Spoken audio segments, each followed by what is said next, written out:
ಥೂ ಹೋಗಲೇ ಮಗ, ಸ್ಯಾನೆ ತೆರೆ ಕೆಟ್ಟೋಗೋದೆ. ಏನಲ್ಲ ಸಮಸ್ಯೆಗಳೆಲ್ಲ ನಮ್ಮನ್ನೇ ಹುಡುಕೊಬತ್ತವೆ ಅಂದ. ಸ್ಯಾನೆ ಬೇಜಾರಾಗೋದು ಕಂಡ ಮುರಳಿ. ಯಾಕೋ ಯಪ್ಪ, ನನಗೆ ಧೈರ್ಯ ಹೇಳ್ತಿದ್ದೋ ನೀನೇ ಹಿಂಗೆ ತಲೆ ಕೆಸ್ಕೊಬಿಟ್ಟಿದ್ದಿ. ಏನಾಯ್ತೀಗ? ಏನು ಸಸಿ ಅಕ್ಕ ಮನೇಲಿಲ್ಲ, ಅಡುಗೆ ಊಟ ಮನೇಲಿ ಆಯ್ತಲ್ಲ, ಹಿಂಗೆ ಹೋಟ್ಲು ಬರಬೇಕು ಅಂತಲೇ. ಈಗ ನನ್ನ ಕತೆ, ನಿನ್ಗೆ ಯಾರು ಸಸಿ ಅಕ್ಕ 2 ತಿಂಗಳು ಬಿಟ್ಕೊಂಡು ಬರ್ತಾಳೆ. ನನಗೆ ಏನು ಮಾಡಲಿ ಹೇಳು? ಅವ್ವ ನೋಡಿದ್ರೆ ಫೋನ್ ಮಾಡಿ ಬಾ ಅಂದರೆ ಬಂದ ನೀನು ಎಂಟ್ರನ್ನ ಊರವ್ರು ಕೇಳೋ ಪ್ರಶ್ನೆಗೆ ಏನು ಹೇಳಿ ಅಲ್ಲಿ ಬಂದು ಅಂತ ಅಲ್ಲೇ ಸೇರ್ಕೊಂಡೋಳೆ. ನಾನೇನು ಮಾಡಲಿ ಹೇಳು? ಅತ್ತಾಗ ಆಫೀಸ್ ಕೆಲಸ ನೋಡ್ಲಾ, ಇತ್ತಾಗ ಮನೆಗೆ ಬಂದು ನನ್ನ ಕೆಲಸ ನೋಡ್ಲಾ, ಇಲ್ಲ ಊಟ ತಿಂಡಿಗೋಸ್ಕರ ಈಗ ಹೋಟ್ಲಿಗೆ ದುಡ್ಡಿಕ್ಲಾ? ನೆಮ್ಮದಿ ಇಲ್ಲದಿರೋ ಜೀವನ ನಂದಾಗದೆ. ನೀನು ನೋಡೋರೆ ಇಷ್ಟು ತಲೆ ಕೆಸ್ಕೊಂಡಿದ್ಯಲ್ಲ, ಏನಾಯಿತು? ನಿಮ್ಮ ಮಾವಿನ ಮನೆಗೆ ಹೋಗಿದೆ ಕಂಡ. ಓ, ನಮ್ಮವಯ್ಯ ಯಾಕಂತೀಯಪ್ಪ? ನನಗಿಂತ ಮುಂಚೆ ನಿನ್ಗಲ್ವೇನೋ ಯಪ್ಪ ಸ್ವಾದ್ರು ಮಾವ. ನಿಮ್ಮ ಮಾವ ನೋಡೋಕೆ ಹೋಗಿದ್ದೇನು? ಏನು ಮಗಳು ಸಿಕ್ಕಿಲ್ಲ ಅಂತ ವಿಷಯ ಗೊತ್ತಾಯ್ತು ತಕ್ಷಣ ಮನೆಯವರೆಲ್ಲ ಬೇಜಾರು ಮಾಡ್ಕೊಂಡು ಕೋಪ ಮಾಡ್ಕೊಂಡ್ರೆ, ಇಲ್ಲ ಗುಳು ಅಂತ ಹತ್ರೆ, ಇಲ್ಲ ನನ್ನನ್ನೇನಾರ ಅಂದರು, ಇಲ್ಲ ಹೋಗ್ಲಿ ಬಿಡತ್ತಕ್ಕೆ ಅಂತ ಕೈ ತೊಳ್ಕೊಬಿಟ್ರು. ಮಗಳ ಬಗ್ಗೆ ಆ ಮನೆಗೆ ಯಾರು ಅಷ್ಟು ಚಿಂತೆ ಮಾಡ್ತಾ ಇಲ್ಲ ಬಿಡು. ನಮ್ಮ ಅತ್ತೆ 1-2 ದೊಡ್ಡ ಕಣ್ಣೀರು ಹಾಕಿದ್ಲು, ಅದುವೇ ಏನೋ ಹಾಕ್ಬೇಕಲ್ಲ ಅನ್ನಂಗಿತ್ತು. ಅವ್ರ ಅಣ್ಣಂಗಂತೂ ಬಿಲ್ಕುಲ್ ಅವ್ಳು ಬರೋದೇ ಇಷ್ಟ ಇಲ್ಲ. ಅವನ ಲೆಕ್ಕದಲ್ಲಿ ಹಿಂಗೇನು ಬಿಡ್ಸೇಳೋದು ಇರೋದೆಯಾ, ಸೊ ಜಾಸ್ತಿ ಪಾಲಾಗ್ದಿರ ಎಲ್ಲ ನನಗೆ ಬರ್ತದಲ್ಲ ಅನ್ನೋ ಚಿಂತೆ ಅವನಿಗೆ. ಇನ್ನು ಮಾವಯ್ಯ ಹುಷಾರಿಲ್ಲ, ನನಗೆ ಅವನದೇ ಚಿಂತೆ ಕಣ್ಲ. ಯಾಕೆ ಏನಾಯಿತು? ಅದೇ ಲಕ್ಕೋ ಹೊಡೆದದೆ ಹುಷಾರಿಲ್ಲ ಅಂದಲ್ಲ ಅತ್ತಾನೆ. ಏನು ಮಾಡೋಕ್ಕಾಯ್ತದೆ? ವಯಸ್ಸಾಗದೆ. ಅದು ಅಲ್ಲದೆಯ ಅವ್ರ ಮನೆಯವರೆಲ್ಲ ಅವರೆಲ್ಲ ತಗೊಂಡು ನೋಡ್ಕೋತಾರೆ. ಈಗ ನಿನ್ನನ್ನು ಬೇಡ ಅಂತ ತಾನೇ ಆಚೆಗೆ ಹಾಕಿದ್ದು, ಇನ್ನು ಅದಕ್ಕೆ ಮೇಲೆ ನೀನು ಯಾಕೆ ತಲೆ ಕೆಸ್ಕೊಳಕ್ಕೆ ಹೋತ್ಯಾ? ಇಲ್ಲ ಮುಳ್ಳಿ, ನಮ್ಮ ಮಾವಯ್ಯನಿಗೆ ಇವತ್ತಿಗೂ ನಾನು ಈಚೆಗೆ ಬಂದಿರೋದು ಇಷ್ಟ ಇಲ್ಲ. ನಮ್ಮ ಮಾವಯ್ಯ ಹಾಕ್ಲಿಲ್ಲ, ಮತ್ತೆ ಕಿಶೋರ ಸೇರಿ ಮಾಡಿದ ಕೆಲಸ ನಾನು ಆಚೆಗೆ ಬಂದೆ. ಯಾರೂ ಹಾಕ್ಲಿಲ್ಲ, ನಾನಾಗೆ ಬಂದವನು. ಆದರೆ ಇವತ್ತಾ ಮಾವಯ್ಯನ ನೋಡಿದ ಪರಿಸ್ಥಿತಿಲಿ ಸ್ಯಾನೆ ನೋವಾಗೋಚ್ಕೊಳು. ಮಾವಯ್ಯ ಯಾವತ್ತೂ ಅಷ್ಟು ದುಃಖಪಟ್ಟವನು, ಅಷ್ಟು ಕಷ್ಟ ನಾನು ಊಟ ಹೇಳ್ಕೊಂಡವನು ನಾನು ಬುದ್ಧಿ ತಿಳಿದಂಗಿಂದ ನೋಡಿರಲಿಲ್ಲ. ಇವತ್ತು ಅವನ್ನ ನೋಡಿ ಹೊಟ್ಟೆ ಹೊಡೆದೋಯ್ತು. ಏನು ಮಾಡಲಿ? ಅಯ್ಯೋ ಬಿಡು ಸತೀಶನ, ಅದಕ್ಕೆಲ್ಲ ಯಾಕೆ ತಲೆ ಕೆಸ್ಕೊಂಡು? ಅದು ಅಲ್ಲದೆ ವಯಸ್ಸಾಗದೆ, ಈಗ ಕಾಯಿಲೆ ಬಿದ್ದವ್ರೆ, ಯಾವತ್ತೂ ಮನಗ್ದವ್ರಲ್ಲ.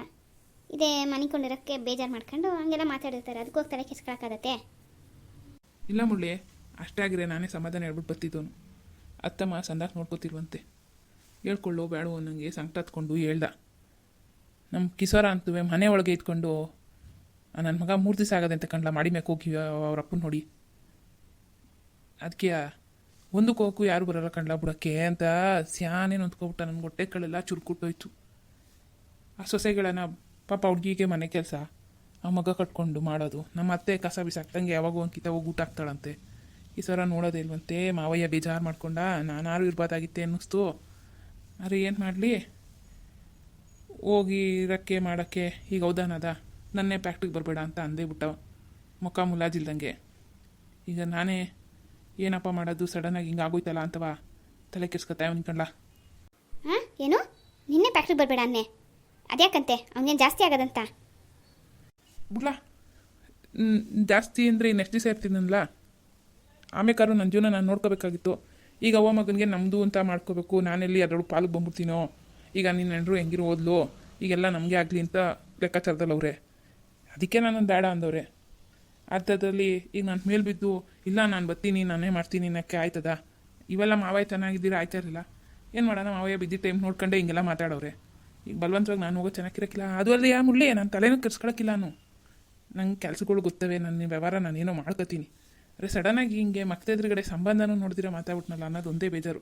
ಬಿಟ್ರೆ ನನಗೇನು ಕೆಲಸ ಇಲ್ದಿರ ಇಲ್ಲ ಕಡ್ಲ, ಏನೋ ಒಂದು ಮಾಡ್ಬಿಡ್ತೀನಿ. ಯಾವುದೂ ಆಗಲಿಲ್ವಾ, ನಮ್ಮ ಮಾವಯ್ಯದು ಯಾವ್ದು ಕೊಟ್ಟಂಗೆ 5 ಎಕರೆ ಜಮೀನು ಕೊಟ್ಟವನೇ, ಅದರಲ್ಲೇ ಬಿತ್ಕೊಂಡು ಉತ್ಕೊಂಡು ಜೀವನ ಮಾಡ್ತೀನಿ. ಇರೋಳ ಮಗಳು ಎಂಡ್ರನ್ನ ಸಾಕಕ್ಕೆ ನನಗೇನು ತಲೆ ಕೆಸ್ಕೊಳಕ್ಕಿಲ್ಲ. ಅರೆ ನಂಗೆ ತಲೆ ಕೆಡ್ತಾ ಇರೋದು ಬೇರೆ ವಿಷಯ ಕಣ್ಲ. ಇನ್ನೇನಪ್ಪ ಅಷ್ಟೊಂದು ತಲೆ ಕೆಸ್ಕೊಳ್ಳೋ ಅಂಥದ್ದು?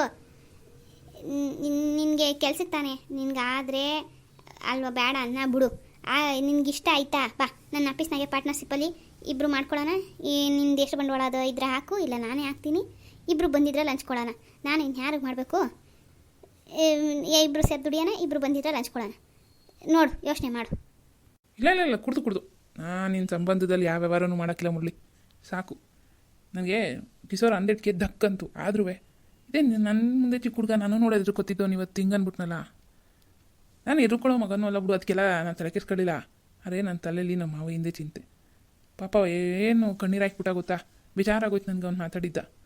ಅರೆ ಏನು ಮಾಡ್ತಿ, ನನ್ನ ಪರಿಸ್ಥಿತಿ ಒಂಥರ ಈ ತಗೋಲ್ಲ ನಂಗೆ ಸಿಗಾಕೊಂಬಿಟ್ಟಿನಿ. ಗಟ್ಟಿಯಾಗಿ ನಿಂತ್ಬಿಟ್ಟಿದ್ದೀರೆ, ಈ ನನ್ನ ಪರಿಸ್ಥಿತಿ ಚೆಂದಾಕಿದ್ದೀರೆ, ನಾನು ಖಂಡಿತ ಮಾವಯ್ಯ ನಮ್ಮನಿಗೆ ಕರ್ಕೊಂಡ್ಬಿಡ್ತಿದ್ದೆ. ನೋಡು, ನಿಮ್ಮ ಮಾವಯ್ಯ ಕೊರ್ಗದು ನಿಮ್ಗೆ ಇಷ್ಟ ಆಗಿಲ್ಲ ಅಂದರೆ ಕರ್ಕೊಬಂದಿಕ್ಕೋ.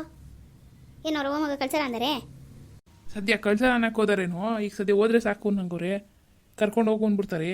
ಆದರೆ ಬಂದಮೇಲೆ ನೀನು ಹೇಳು, ಈಗ ನನಗೆ ಸಡನ್ನಾಗಿ ಕೈಯಿಂದ ಕಿತ್ಕೊಂಡಂಗೆ ಕೆಲಸ ಇಲ್ಲ. ಮಾವಯ್ಯನ ನಾವು ಬಂದ್ಮೇಲೆ ಚೆಂದಾಗಿ ನೋಡ್ಕೋಬೇಕು. ದುಡ್ಡಿಲ್ದಿರೋರು ಆದದೇ ಅದೊಂದಾಯ್ತಾ. ಈಗ ಮನೇಲಿ ಮಾಡೋಕ್ಕೆ ಮಟ್ಟಕ್ಕೆ ಯಾರವ್ರೆ ಆಳಿಗೆ ನೋಡ್ಕೊಳಕ್ಕಾಯ್ತದ ಇಂಥವೆಲ್ಲ. ಹೋಗ್ಲಿ ಸಸಿ ಇದ್ರೆ ನೋಡ್ಕೊಳ್ಳೋಳು ಅನ್ಬೋದು. ಈಗ ಅವಳು ನೋಡ್ಕೊಳಂಗವಳ ಇಲ್ಲ.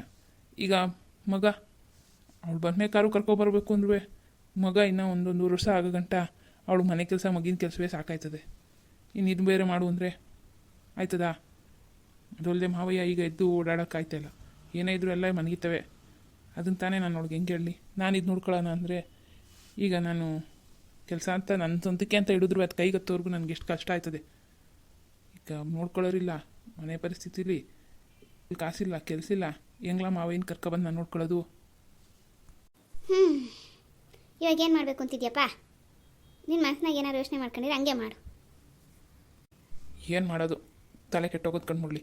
ಯೋಚನೆ ಮಾಡಿ ಸ್ಯಾನೆ ಬೇಜಾರಾಗಿ ಹೋಗೋದೆ. ಈಗ ನನಗೂ ದಾರಿ ತೋರಿಸ್ದಂಗೆ ಆಗಿದ್ದಕ್ಕೆ ಸ್ಯಾನೆ ಬೇಜಾರಾಗೋಯ್ತು. ಅಲ್ಲಿಂದ ಬತ್ತಿದ್ದವನೇ ನೀನು ಫೋನ್ ಮಾಡಿ ಬಾರ್ಲಾ ಇಲ್ಲಿಗೆ ಅಂತ ಕರೆದಿತ್ತು. ನಾನು ನೀನು ಬೆಳಗ್ಗೆ ನಾನು ಬಿಟ್ಬಿಟ್ಟು ಹೋದ, ಸ್ನಾನ ಮಾಡಿಕೊಂಡು ಮಧ್ಯಾಹ್ನದಕ್ಕೆ ಸಸಿ ನೋಡೋಕೆ ಹೋದೆ. ಅದು ಸಸಿ ಮಾತಾಡ್ಸ್ಕೊಂಡು ಮಗ ನೋಡ್ಕೊಂಡು ಅಲ್ಲಿಂದ ಸೀದಾ ಹೋದಾನೆ. ಮಾವಯ್ಯನ ನೋಡಬೇಕು ಅನಿಸ್ತಿತ್ತು, ಹೋಗ್ಬಿಟ್ಟೆ. ಮಾವಯ್ಯ ಹಂಗೆಲ್ಲ ಮಾತಾಡ್ದ, ಬೇಜಾರಾಗೋಯ್ತು. ಅಲ್ಲಿಂದ ಹೊಂಟೋ ನಿನಗೆ ಫೋನ್ ಮಾಡ್ಕೊಂಡು ತಾನೇ ಇಲ್ಲಿದ್ದೀನಿ. ಇನ್ನು ಮುಂದಕ್ಕೆ ಏನು ಕತೆನೋ ಯಾವುದೂ ಗೊತ್ತಿಲ್ಲ. ಯಾಕೋ ಇತ್ತೀಚೆಗೆ ಎಲ್ಲ ಕೈ ಮೀರೋದಂಗೆ ಎಲ್ಲ ಒಂಥರ ನನಗೆ ಗೊತ್ತಿಲ್ಲ ಕಣ್ಲ. ಹೆಂಗಿದ್ದವನು ಹೆಂಗಾಯ್ತಾವಿನಿ ಅಂತಲ್ಲ ಬೇಜಾರಾಯ್ತದೆ ಕಣ್ಲ. ಓ ಸತೀಸಣ್ಣ, ನೀನೊಳಗೆ ಚಂದ ಕೇಳಿದೆ. ನಾನು ಹೆಂಗಿದ್ದೆ, ಏನೂ ಮಾಡಲಿಲ್ಲ ಮಟ್ಲಿಲ್ಲ, ಬಂದು ತಲೆಗೊಡಿತು ನನಗೆ. ಈಗ ನೋಡು ಎಂಥ ಪರಿಸ್ಥಿತಿ ನಿಂತೀನಿ.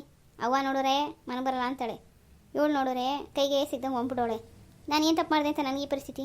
ಏನು ಮಾಡೋಕ್ಕಾಗಿಲ್ಲ. ಜೀವನ ಇದು ಯಾವಾಗಲೂ ಒಂದೇ ಥರ ಇದ್ದತೆ. ಈಗ ಬೆಳಿಗ್ಗೆ ಇದ್ದಂಗೆ ಮಧ್ಯಾಹ್ನ ಇದ್ದತೆ, ಮಧ್ಯಾಹ್ನ ಇದ್ದಂಗೆ ರಾತ್ರಿ ಇದ್ದತೆ. ಜೀವನ ಹಂಗೆ ಹೆಂಗೆ ದಿವಸದಲ್ಲೇ ಒಂದು 3-4 ಥರ ಚೇಂಜ್ ಆಯ್ತದು. ಜೀವನ ಹೆಂಗಿದ್ದಂಗೆ ಇದ್ದತ್ತು, ಅದುವೇ ಒಂದೊಂದು ಸರಿ ಬಂದಾಗ ಒಂದೊಂದು ಥರ ಚೇಂಜ್ ಆಯ್ತಾ ಇರ್ತದೆ. ಅದು ಚೇಂಜ್ ಆದಂಗೆ ಅದಕ್ಕೆ ತಕ್ಕನಾಗ ನಾವು ಹೊಂದ್ಕೊಂಡು ಹೋಗ್ಬಿಡ್ಬೇಕು. ಏನು ಮಾಡೋಕ್ಕಾಗಿಲ್ಲ. ಈಗಿರೋ ಪರಿಸ್ಥಿತಿಲಿ ಯೋಚನೆ ಮಾಡ್ಕೊಂಡು ಕುತ್ಕೋಬೇಡ. ನನಗನ್ಸಿ ನಾನು ಹೇಳ್ತೀನಿ, ತಪ್ಪೋ ಸರಿಯೋ ನಿಮ್ಮ ಮಾವಯ್ಯನ ಅಲ್ಲೇ ಹೊಸಿ ದಿವಸ ಬಿಡು. ನೀನು ಕರ್ಕೊಬಂದು ಹೆಚ್ಚು ಕಡಿಮೆ ಆದರೆ ನಿನ್ನ ಮೇಲೆ ಗುಬ್ಬೆ ಕುಡಿಸ್ತಾರೆ. ಈ ಕರ್ಕೊಬರೋ ಪರಿಸ್ಥಿತಿಲೂ ನೀನಿಲ್ಲ. ಆ ಯಮ್ಮನ ಗಂಡ ಆ ಯಮ್ಮ ನೋಡ್ಕೋತಾಳೆ. ಅದಕ್ಕೆ ಮೇಲೆ ನಿನ್ನ ಕೆಲಸದ ವಿಷಯ ಹೇಳ್ತಿದ್ದೆ. ನನ್ನ ಕೈಲಿ ಆಗಂತ ನಾನು ಹೇಳ್ಬಿಟ್ಟಿನಿ. ನೀನು ₹1 ಹಾಕಿದ್ರು ಸರಿ, ಹಾಕ್ತಾ ಇದ್ರು ಸರಿ, ಬಂದು ನನ್ನ ಆಫೀಸಾಗಿ ಕುತ್ಕೊ, ಬಂದಿದ್ದ ಲಾಭದಲ್ಲಿ ಇಬ್ಬರು ಹಂಚ್ಕೊಳ್ಳೋಣ, ಇಬ್ಬರು ಸೇರಿ ಕೆಲಸ ಮಾಡೋಣ ಅಂತ. ನಿನ್ನಿಷ್ಟ, ನೀನೇ ಸಂಬಂಧ ಅದು ಇದು ಅಂತೆ. ಇನ್ನು ಅದಕ್ಕೆ ಮೇಲೆ ಇನ್ನೇನಪ್ಪ ಚಿಂತೆ? ನೀನು ಸಣ್ಣ ಪುಟ್ಟದ್ದು ಬರ್ತವೆ ಹೋಯ್ತವೆ, ಒಬ್ಬರು ತಲೆ ಕಿಸ್ಕೊಬೇಡ. ಇಷ್ಟು ನೋಡಪ್ಪ ನನ್ನ ಕೈಲಿ ಆಗಿದ್ದು, ಯೋಚನೆ ಮಾಡು. ಏನೋ ಕಡ್ಲ ಮುರಳಿ, ನೀನು ಹೇಳೋದು ಕೇಳಿದ್ರೆ ಒಂಚೂರು ಸಮಾಧಾನ ಆಯ್ತದೆ. ಆದರೂ ಮಾವಿನ ಪರಿಸ್ಥಿತಿ ನೆನೆಸ್ಕೊಂಡು ಅವ್ನು ಚೆನ್ನಾಗಿದ್ದಾಗ ನಾನು ಹೆಂಗಿದ್ದೆ, ಈಗ ಅವ್ನು ಮೂಲೆ ಸೇರಿದಕ್ಕೆ ಹಿಂಗಾಗಿವ್ನಿ. ನಾನೇನಾರು ಕಣ್ಮುಚ್ಕೊಬಿಟ್ರೆ ಹೆಂಗೆ ನನ್ನ ಪಾಡು ಅಥವಾ ಯೋಚನೆ ಮಾಡಿದ್ರೆ ಭಯ ಆಯ್ತದೆ. ಬಿಡು, ಆದ್ರೂ ಏನೋ ಒಂದು ವ್ಯವಸ್ಥೆ ಮಾಡಬೇಕು. ಆದಷ್ಟು ಬೇಗ ನಾನು ಯಾವ್ದಾರು ಒಂದು ಕೆಲಸ ಹಿಡಿದು ನನ್ನ ಏನದೇ ಕಳ್ಕೊಂಡಿದ್ದೆಲ್ಲ ವಾಪಸ್ ಪಡ್ಕೋಬೇಕು. ಆಗ ನೋಡಪ್ಪ ನಮ್ಮ ಮಾವಯ್ಯನ ಅಚ್ಚುಕಟ್ಟಾಗಿ ಕರ್ಕೊಬಂದು ನೋಡ್ಕೊತೀನಿ. ಅಲ್ಲಿ ಗಂಟ ಅವ್ನಿಗೇನು ತೊಂದರೆ ಆಗ್ದಂಗೆ ಆ ದೇವ್ರು ಕಾಪಾಡ್ಬಿಡ್ಲಿ ಅಂತ ಕೇಳ್ಕೊತೀನಿ. ಸಸ್ಯಕ್ಕೆ ಈ ವಿಷಯ ಹೇಳ್ದು? ಇಲ್ಲ ಕಣ್ಣ, ಓದಿಗೆಲ್ಲ ಅವಳು ಬ್ಯಾರಿ ಇಂಥವೇ ಹೇಳ್ತಾಯಿವ್ನಿ. ಅದಕ್ಕೆ ಯಾಕೆ ಸುಮ್ಕೆ ಬೇಡ ಅಂತ ಸುಮ್ಮನಿದ್ದೀನಿ. ಅದು ಅಲ್ಲದೆ ನಾಳಿದ್ದು ಅವ್ರ ಅಣ್ಣಂದು ಫ್ಯಾಕ್ಟ್ರಿ ಪೂಜೆ ನಡೀತಾ ಇದೆ. ಸುಮ್ಕೆ ಯಾಕೆ, ನನ್ನನ್ನು ಬಾ ಅಂತ ನಮ್ಮ ಅವೇ ಫೋನ್ ಮಾಡಿದರು. ಯಾಕೋ ಮನಸ್ಸಿಲ್ಲ ಹೋಗೋಕ್ಕೆ. ಸರಿ, ಮನೇನಾರು ಬಿರ್ನ್ ಮಾಡಿಸು, ಸಸ್ಯಕ್ಕನ ಕರ್ಕಬಾ. ಅವಕ್ಕ ಮನೆಗೆ ಬಂದಮೇಲೆ ನಿಂಗೆ ಒಂಚೂರು ಸಮಾಧಾನ ಸಿಕ್ಕಿ ಮನೇಲಿ ಸಮಾಧಾನವಾಗಿರ್ತದೆಲ್ಲ. ಈಗ ನಿಂಗೆ ಮನ್ಗೋಕ್ಕೂ ಬೇಜಾರು, ಕಷ್ಟ ಸುಖ ಯಾರು ಸೇರ್ಕೊಳ್ಳೋಣ ನನಗೆ ತಲೆಕೆಟ್ಟೋಗದೆ. ಅದೇನೋ ದಿಟ ಕಣ್ಲ, ಅವಳಿದ್ರೆ ಈಗೇನಾದ್ರು ಒಂದು ಕಷ್ಟ ಅಂತ ನಾನು ಹೇಳ್ಕೊಳ್ಳೋಕ್ಕೆ ಒಂಥರ ಸಮಾಧಾನ. ಆ ಹೇಳಿದ್ರು ಆಮೇಲೆ ಅವಳು ಒಂದೇನೋ ಒಂದು ಹೇಳ್ತಾಳ, ಅದಿನ್ನೂ ನನಗೆ ಒಂಥರ ಧೈರ್ಯ ಕೊಟ್ಟಂಗಾಗೋಯ್ತು ಕಣ್ಲ. ಅದಕ್ಕೆ ಕಣಯ್ಯಪ್ಪ ಹೇಳಿದ್ದು, ಪುಣ್ಯವಂತ ನೀನು, ಯಾಕೆ ಚಿಂತೆ ಮಾಡಿ ಇಂತವ? ನನಂಗಾಗಿರಿ ಏನು ಮಾಡ್ತಿದ್ದೆ? ನಾನು ಚಿಂತೆ ಕೊಡೋಳೆ ಎಂಡಾಗ್ಬಿಟ್ಟೋಳಲ್ಲೋ. ಸುಮ್ಕಿಲ್ಲ, ಈ ತಲೆಬಿಸಿ ಎಲ್ಲ ಒಂಚೂರು ಸರಿ ಹೋಗ್ಲಿ, ಏನಾರ ಮಾಡೋಣ. ಹೂ ಕಣಪ್ಪ, ಅದಕ್ಕೆ ಹೇಳಿದ್ದು, ನೀನೇ ನಮಗೆಲ್ಲ ಧೈರ್ಯ ನೀನು ಚಿಂತೆ ಮಾಡ್ಬಾರ್ದಂತ. ಬಿರ್ಬನ್ ಕಾಪಿ ಕುಡಿ ಯಾರೋಯ್ತು ದಡ್ಡ ದಡ್ಡ ಬಾ ಹೋಗೋಣ ಅಲ್ಲಿ ಒಂದು ಹೋಟ್ಲು ನೋಡೀನಿ ಸಂದಾಕಿರ್ತದೆ ಇಬ್ಬರು ಎಗ್ಗಿ ರೈಸ್ ತಿನ್ಕೊಂಡು ಮನ್ ಕಡಿಗೆ ಹೊಂಟ್ಬಿಡೋಣ ಇನ್ನು ಸಸಿ ಅಕ್ಕ ಬರೋ ಗಂಟ ನನಗೇನಾರು ಒಂದು ದಾರಿ ಆಗೋ ಗಂಟ ಇದೇ ಬಾಳು ನಮ್ಮದು. ಯೋ ಕಾಪಿ ಬೇಡ ಕಣ್ಲ ಆರೋಗದೆ ಕೆನೆ ಕಟ್ಟದ ಮೇಕೆ ಕುಡಿಯೋಕೆ ಅಂತಾರೆ ಬರಲೋಗೋಣ. ಸರಿ ನಡಿ.